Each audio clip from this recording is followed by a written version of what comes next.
Hi everyone, Kelly here. Today I want to talk about all the books that I read in the last half of April. I did do a mid-month wrap-up for April, so I'll link that down below. So these are just the things I read or finished in the last half of April.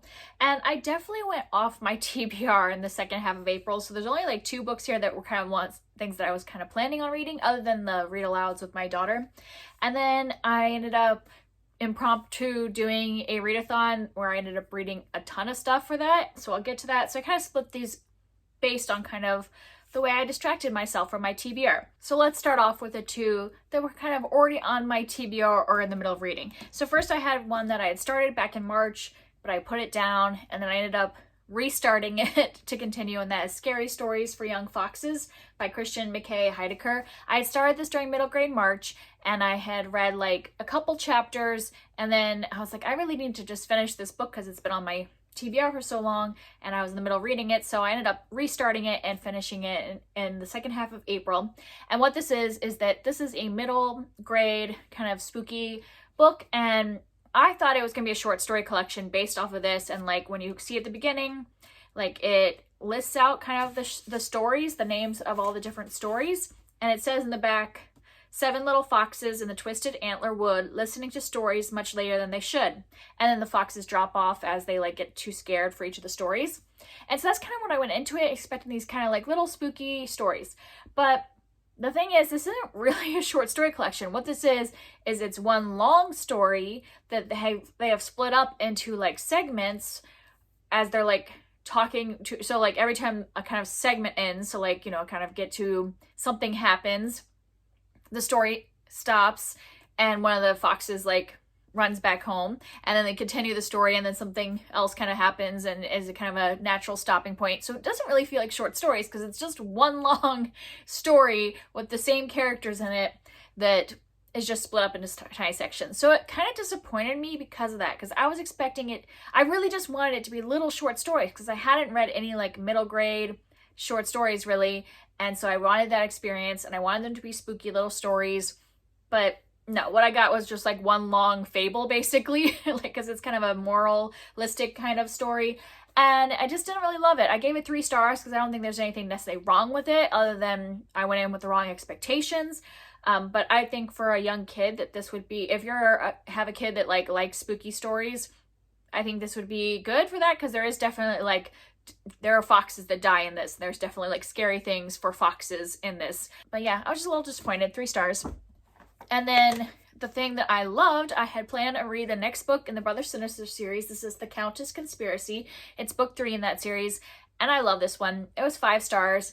I picked this one up because, I mean, it was on my TBR, but I picked it up right after finishing one of the Bridgerton books because I was so disappointed in that book and so angry at how that the hero in that story, like the leading guy, was just not good in my opinion. He was mean and he was angry, and I was like, I need Courtney Milan because I know she always makes heroes that I can root for. And since this is a companion series, you could read these out of order, but there are characters from previous series, and so these are 2 characters that we have seen in the other series. They're friends or relatives of previous, you know, leading people in the first 2 books, and they have been friends for their whole lives. They grew up near each other, and now like so I don't remember if it's back here what happens.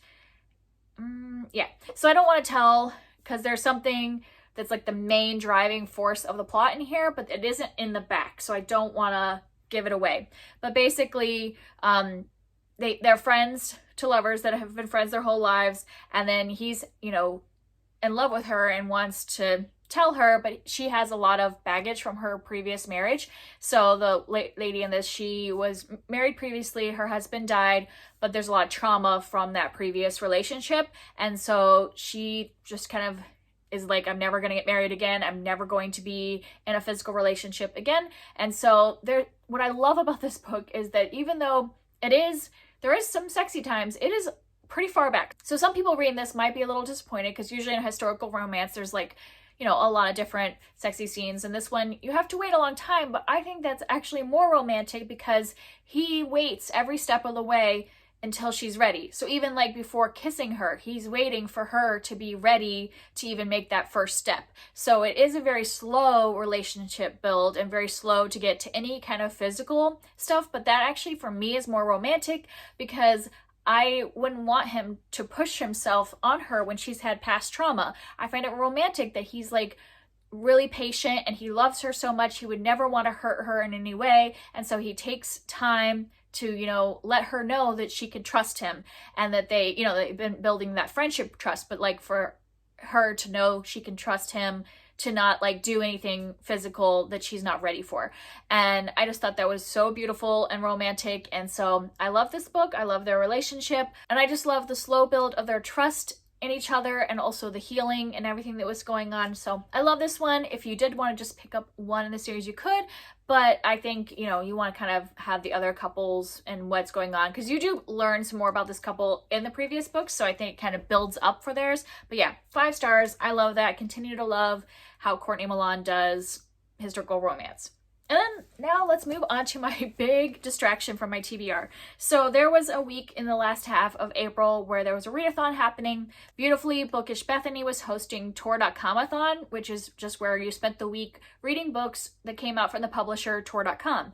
And in the past, I've really loved Tor.com books like Benti and the Dead Gin in Cairo, and just a lot of different books that I read. Murderbot series is from Tor.com. And so I've liked a lot of their books in the past, and they're mostly novellas, like short fiction. So I was like, I would really like to spend a week reading some short speculative fiction. And so that's what I did. And so I ended up reading 5 things and a short story and then DNFing one. So I'm going to go through my Tor.com things that I read that week in order from the one I like the least to the one I like the best, and then I'll tell you my DNF first. So first off, I did not finish American Hippo by Sarah Gailey. This is actually a combination of 2 novellas and the short stories in this series, and this is about an alternative history where and there was a time where Congress decided to bring over hippos to use as cattle in the United States. So obviously that doesn't really happen, but it's an alternative history. So there's these cowboys that are like hippo cowboys. And I stopped reading this one about 50 pages in. The first novella is only 150 pages, and I was thinking I should just push through, but I stopped reading it because there was a lot of violence, and like specifically for me, I didn't like the knife violence, because knife violence I find a little too graphic in the way it was described. It was just too much for me, and after a couple different incidences of like graphic knife violence, I was like, okay, I'm done reading this. So interesting concept that she's going for, and it's definitely a Western, and Westerns aren't really my style, I have found out. So I probably wouldn't have rated it very highly even if it wasn't for the violence, because it just turns out that that's not my thing. So I'm glad I put it down after 50 pages. And then of the things I completed, the thing I like the least is probably pretty controversial, because I think universally people are loving this book. It just wasn't for me, and that's A Psalm for the Wild Built by Becky Chambers.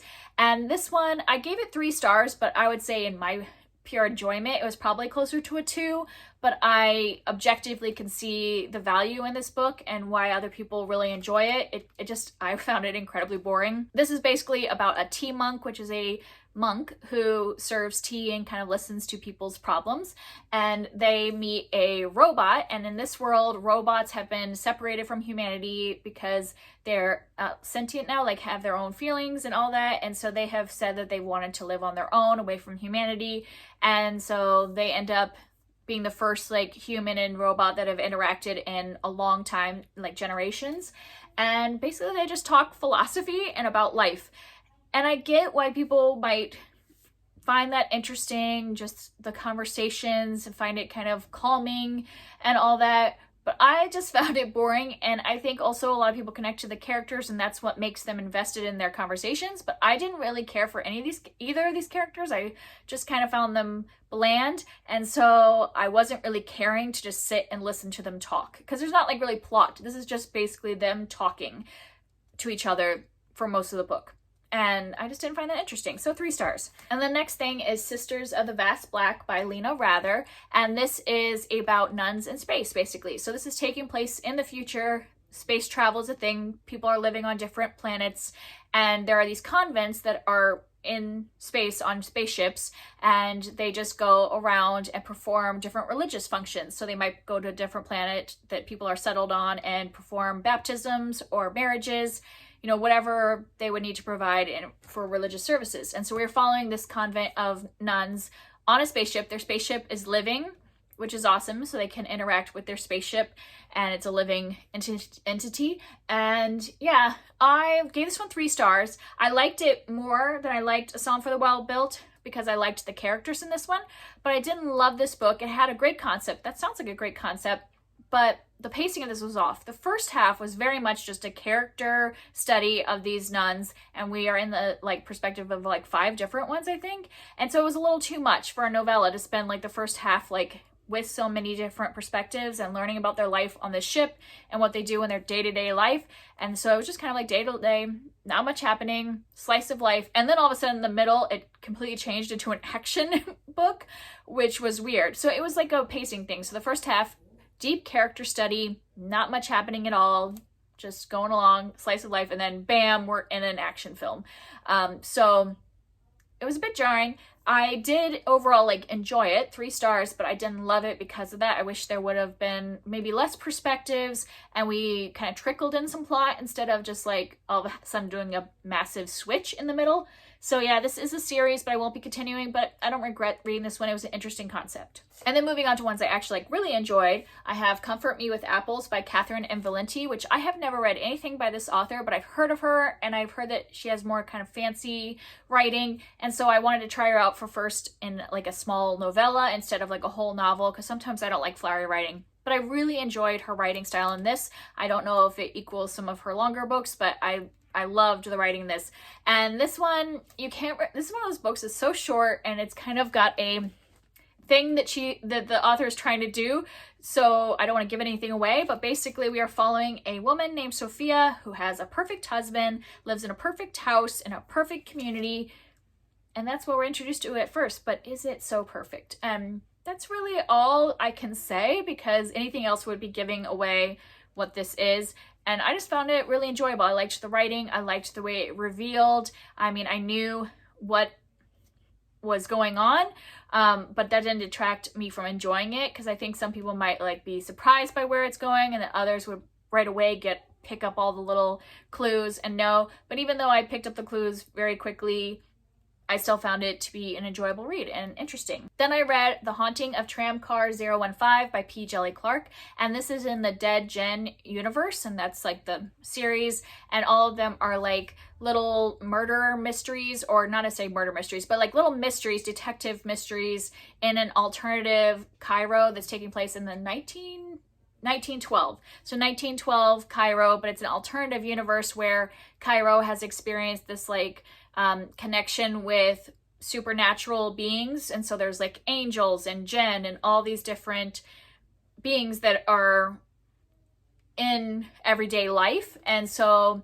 we are following a detective agency that is the Ministry of Alchemy, Enchantments, and Supernatural Entities. And that's what that agency is called. And so in each of these books, we're following a person from that ministry solving an issue. On this one, there is a haunting on a tram car. And so they're trying to figure out what is haunting, what kind of supernatural entity is haunting the tram car, and to get rid of it.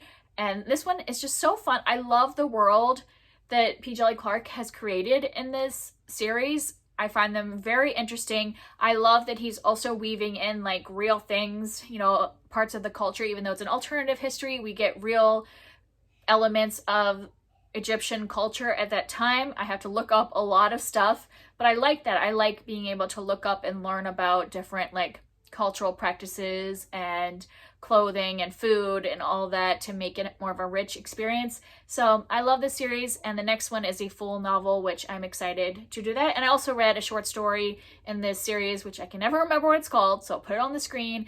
And this one was also just the same kind of thing, where it was taking place in this world, and it was just a really short one that you can read on Tor.com. You can read this short story, and it was fun. It was same kind of it involved the same kind of supernatural beings that are in the rest of the series, and was a good time. And the last thing, the thing I love the most that I read during Tor.com-a-thon was Over the Woodward Wall by A. Deborah Baker, who is also Shauna McGuire. And this is taking place, or this is related to Middle Game, which I have not read that book, but I was told that you didn't have to read that to read this. This is a middle grade novel that is like a fable that is in that book. So this author, A. Deborah Baker, I think is a character in Middle Game or something, and this book exists in that world. But I love middle grade, so I was like, I'm just gonna pick up this before I even try Middle Game, and I love this. This is like a modern Alice in Wonderland meets Wizard of Oz. Like totally the vibes of those two, but put it in a modern time with modern language, but it has like the nonsensical weird stuff of Alice in Wonderland, of being plopped into a new world and it being all kinds of strange, and there being things that are completely nonsense and ridiculous. And then there's also like the traveling aspect of Wizard of Oz, where our main characters are a boy and a girl, and they are going on this journey, and they're making friends along the way that come with them on this journey to go and find someone. So definitely a combination of those two. If you like those two classic books, but you want something a little more modern in that style, I would definitely recommend this. You do not need to read Middle Game, because I didn't, and I still gave this 5 stars. Still absolutely loved it. And it is a series, so this will continue, and I will read the next one and read the whole series because I just absolutely love this. I thought it was a lot of fun. All right, and then the next kind of like thing that veered me off of my TBR was manga. I had done a video earlier in the month of April where I was trying manga for the very first time, and I ended up continuing one of the series that I tried in there. I ended up continuing Spy Family, so I read volumes 2 and 3 later in the month, and I'm just really enjoying these. I'm giving them all, I think, 4 stars because they're just a lot of fun. Basically, this is following a spy who his new mission is that he needs to get a wife and a child and have a family so that he can infiltrate this private academy. And so that's what we're just following, this fake family and the antics that they get up to, and love it. It's so much fun. So I read those 2 volumes, and then I was supposed to read a couple Shakespeare plays as part of, I was going to do the readathon All the World's a Page, which is a Shakespeare themed readathon, and I had plans to read both Julius Caesar and Antony and Cleopatra. I'm still reading Antony and Cleopatra, so I just didn't finish that in the month, but I knew I wasn't going to have time to read Julius Caesar, and my library had the manga on sale for like 50 cents. So I was like, well, I'm just gonna pick this up. It's like the very end of the month. I'm gonna read this instead and just see how I like it. And it was a bad idea because I hated this version of Julius Caesar. Like, I haven't read Julius Caesar since high school. In high school, I remember loving it. It was my favorite Shakespeare. Of the 4 Shakespeare we had to read in high school, it was my favorite. So I had fond memories of it. And then I pick up this and I like hated it. But I don't think it was the Shakespeare, because the way these mangas work is that they actually take real lines from the play, and that's all the dialogue is actually Shakespeare's words. They might cut some of it to make it shorter, and they might put it in a different setting. Like this one is more of an apocalyptic world than in ancient Rome. But they use Shakespeare's language, and that's not what made me dislike it, because when we got to Mark Antony's big speech that he makes at Julius Caesar's funeral, that's like a really famous speech, I was like completely riveted during that part, and because of like the words. And so I know I still liked the Shakespeare, but the reason I didn't like this one, I gave it 2 stars, is the way the art worked.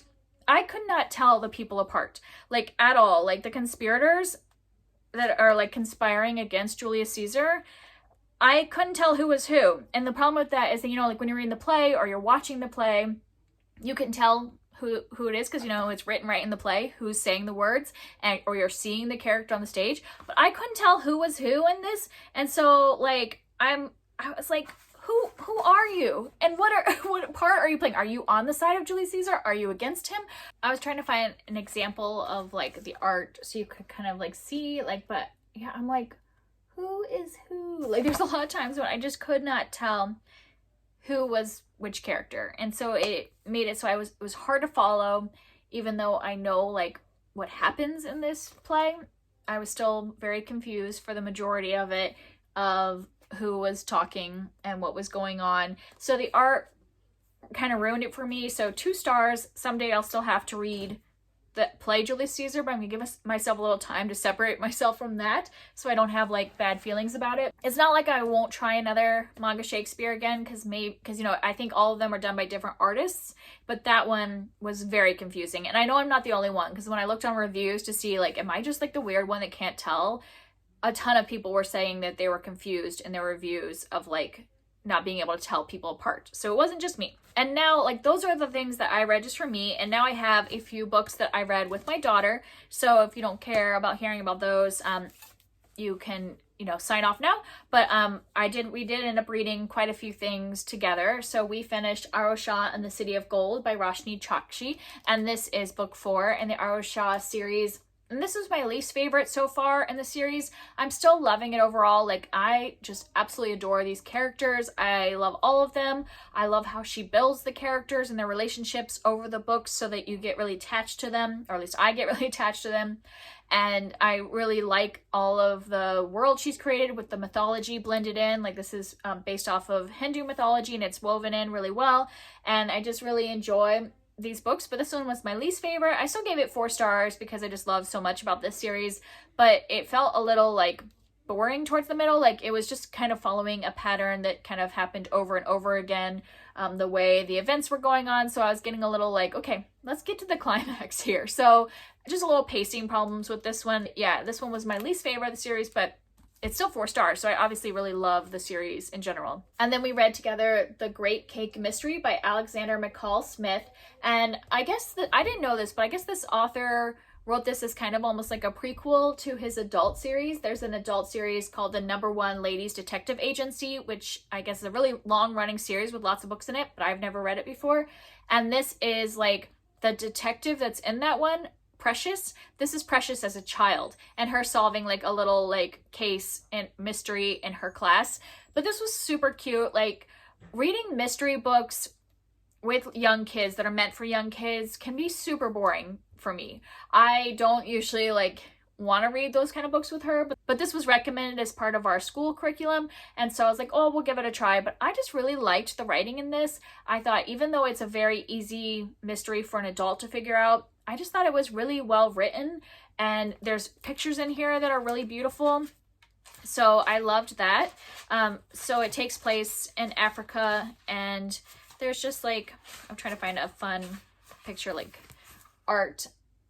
In this, I really enjoyed the art, and I thought the mystery was fun for a kid, and I just enjoyed the writing style and reading this. I don't know that I would read the adult series because it is like a white man writing about a Black African woman from her point of view. So I don't know that I really want to read the adult series, but for reading this to a kid, I thought this was really enjoyable to read to a child. And the last thing we read together was Heartwood Hotel, A True Home by Callie George. And this was super cute. If you have kids, I would highly recommend this. I don't know how much an adult would enjoy just picking this up. It's very similar vein of like reading, you know, like Beatrix Potter or something like that, but longer.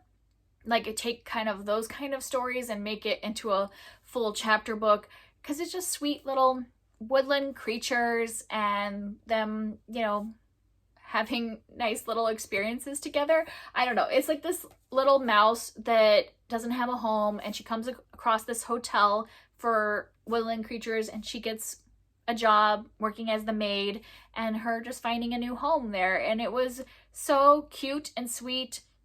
And I did really like reading this with my daughter. The pictures are really sweet as well.